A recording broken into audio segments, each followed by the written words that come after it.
Hi, I'm Camlin, and welcome to Studies Weekly Adventures, where we bring the world to you.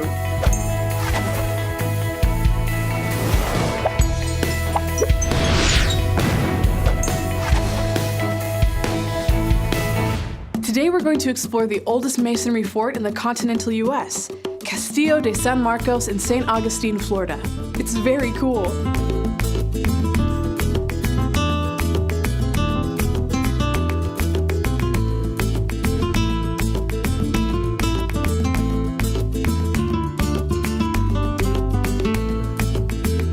CastilloDeSanMarcos was founded by the Spanish crown in 1565.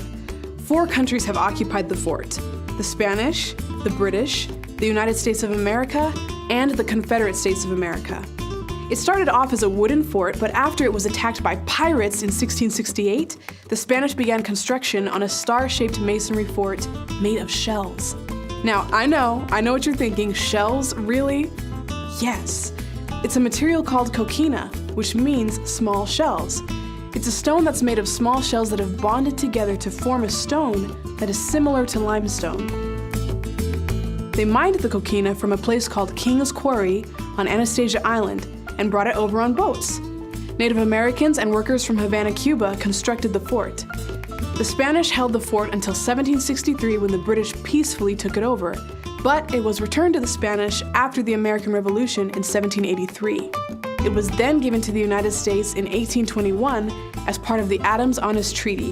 In 1861, Florida seceded from the United States and became part of the Confederate States of America, but it was taken back by the United States of America in 1862 without firing a single shot. But don't let me do all the talking. A tour guide from the National Park Service told us a few things about the fort too.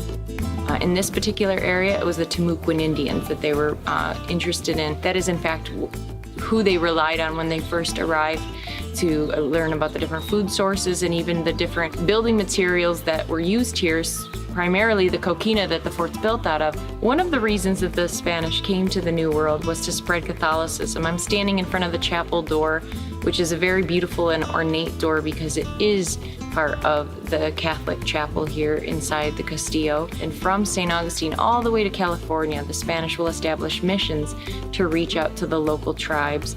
If you get a chance to visit the Castillo, you will find a lot of cannons on our gun deck and on our property. Most of them are authentic. There are only 3 upstairs on the gun deck that are reproductions because we fire them on the weekends to show people the power behind one of these pieces of artillery. But this particular one that I'm sitting in front of, this is one of 2 cannons left from 1821 when the Spanish turned the Castillo over to the hands of the United States.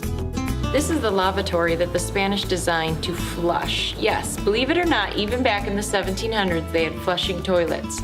At high tide, the water would come in, and then it would take the waste back out. Wait a second, what did she just say about flushable toilets? At high tide, the water would come in, and then it would take the waste back out. Okay, that's gross and not very healthy. Obviously, they didn't have environmental laws back then. Sadly, the fort was also used as a prison for the American Indians. The first group held there were the Seminoles from the Second Seminole War.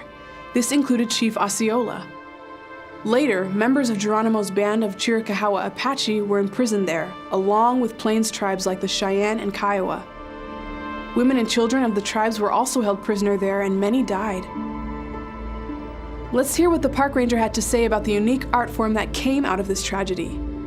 It's a very sad story for many of them, but it's well journaled through a series of pictures that we call ledger art because it was taken from ledger books, but Captain Pratt gave them paper and pencils and let them produce their own artwork to tell their story both on the plains and the journey that they were taken from there to here and what the years while they were imprisoned. And that's one really excellent primary source that we have to tell that part of the story.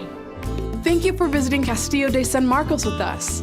See you next time on Studies Weekly Adventures, and remember to keep exploring.